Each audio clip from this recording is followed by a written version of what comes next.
Bloodstrike issue 1. Man, I've been waiting to get to this one. As you guys know, I've been following the Extreme Universe in release order. Really excited to talk about Bloodstrike #1. I've got this issue, of course, off the shelf. You could rub the blood. Remember that? That was so neat.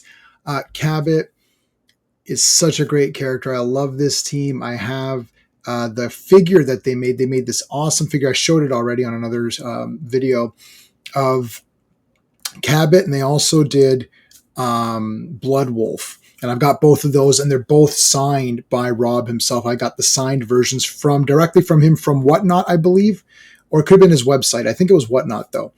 So if you're interested in that, I think you might still have some. Check them out. They're coming out with Shaft and Die Hard. I'm going to get those for sure.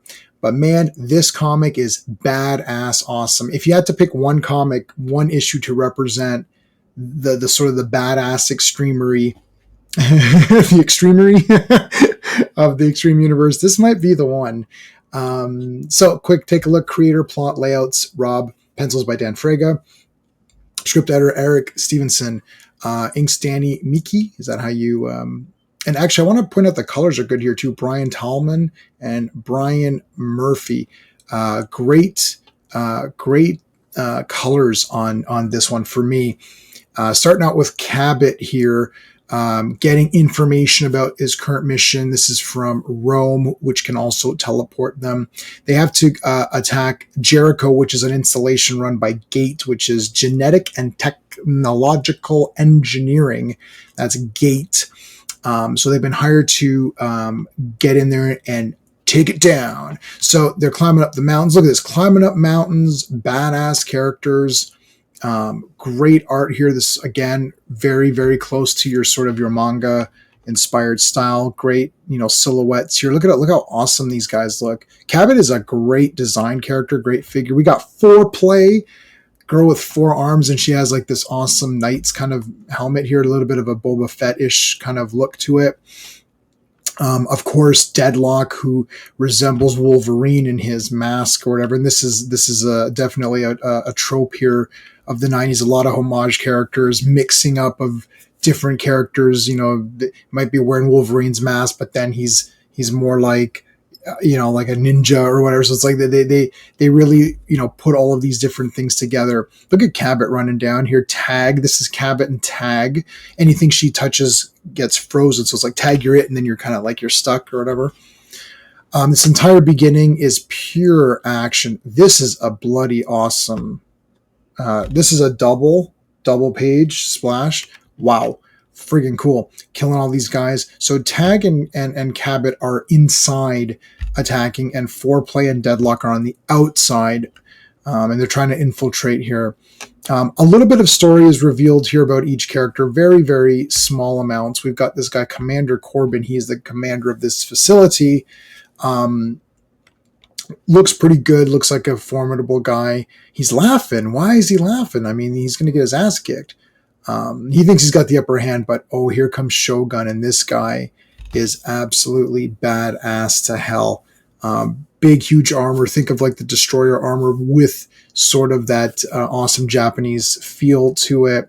And I know Rob was a fan of the Shogun novel / miniseries from his time. I haven't watched the new one, so I don't know if it's any good. Let me know. But anyways, great name. Right out of your feudal Japan period here, jumps down, and he just has all of these weapons. He's a pure weapon guy. This is one of these inverted splashes, which we always love. Continues on here. We're looking at this through a scan, of course, and absolutely another double, and we just have like Shogun destroying this entire facility. Lots of blood, lots of action, lots of gunfire. This is macho comics. You get the adrenaline pumping. You read this, you're like, that was awesome. I'm going to read it again. Darker Image was also very good because it had the mixture, but I think maybe Bloodstrike might be a little bit one up in terms of just like your perfect kind of 90s comic. This guy is a hologram. Oh my God, he's only a hologram. That's okay. But he knew Cabot's name and rank and stuff, so a little bit too much information for a guy that really shouldn't know who this person is. I love how Shogun can be used as a vehicle. Can you imagine the figures of these guys? This would have been great figures. Back to Deadlock and Foreplay fighting outside. So you got people fighting inside, you got people fighting outside. This entire comic is action. I mean, this video could theoretically be like 2 minutes. This video is going to be longer than it takes for me to read this comic. Great shot here with forearm punching and smashing people together. And yes, that does look like Wolverine. I mean, they know what they're doing. They know that they're copying Wolverine, at least in his appearance. He's not the same character. Yeah, so great match here. Cabot is like, you know what? This whole thing smells rotten. Maybe it was a trap. I don't know what it is, but it all feels kind of weird to me. And then here comes Corbin again.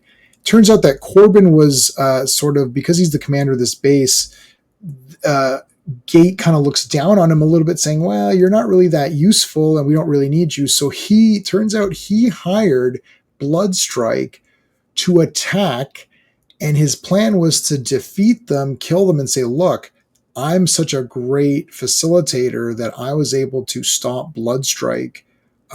So really you need to promote me and put me up in the hierarchy here. Unfortunately, that just pisses Cabot off, and he's going to have to kill him. Now, he thinks he kills Cabot. Now, we've been hinted at throughout this entire comic that Cabot might not be alive. He's some sort of zombie person or something reanimated.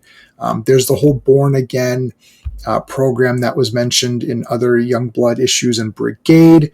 And you do think that, hey, Cabot does look a little bit like Battlestone, so I'm not sure if there's going to be a connection, which, of course, we're going to learn there is a connection at the end of this particular issue. Cabot is not dead, of course, but Corbin is definitely going to be DED, dead. Basically, our good friend Shogun just absolutely obliterates the living crap out of him. So tags him right there. She taps him and freezes him, and then they just blow him away.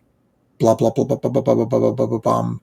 Wow, I remember getting this. I don't know how old I was. I was the absolute perfect age for Image Comics, starting up right in that sweet spot. You're kind of your late teens. So it's like 15, 16, 17. It's like perfect. You're like, yeah, this is what I want. And Superman is my favorite character, and Batman and Wonder Woman, of course, and Spider-Man and Hulk and Cyclops. And, those are kind of my favorite characters. But at the time when this came out, you were just pumped. This was like exciting. You weren't getting exactly what you wanted from the big two, and that's why Image was able to come in there.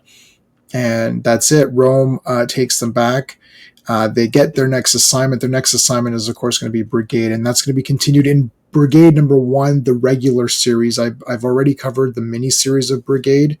I think overall Brigade might be my favorite, but I'm really leaning towards Bloodstrike. And I know Youngblood is kind of the standard. That's Extreme Universe. That it's Youngblood. Youngblood is your sort of your main group, right? That would be like your X-Men or Avengers team, depending on how you look at it. But I don't know. I do like Brigade a lot, but man, Bloodstrike is just very cool.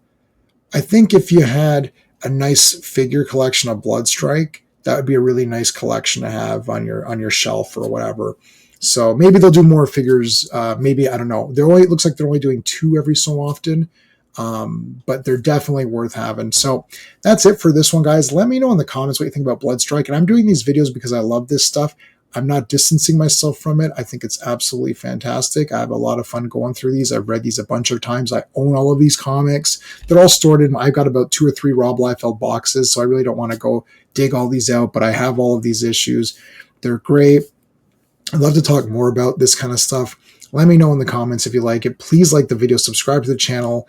If you like this stuff, really let me know and get it out there so other people can get involved. I hate this looking back at the 90s and scoffing at it, or looking back and saying, oh, this is cheesy or stupid or it's just crazy. I love it. It was people that had creative ideas that wanted to have fun. This was when comics were fun. I enjoyed going every week to the shop and saying, oh, what has come out, Anyway, that's it. Thanks for watching, everybody. Until next time. Hey friends, you've just been listening to J-Man, and he is the smartest person who ever lived. So make sure you like and subscribe.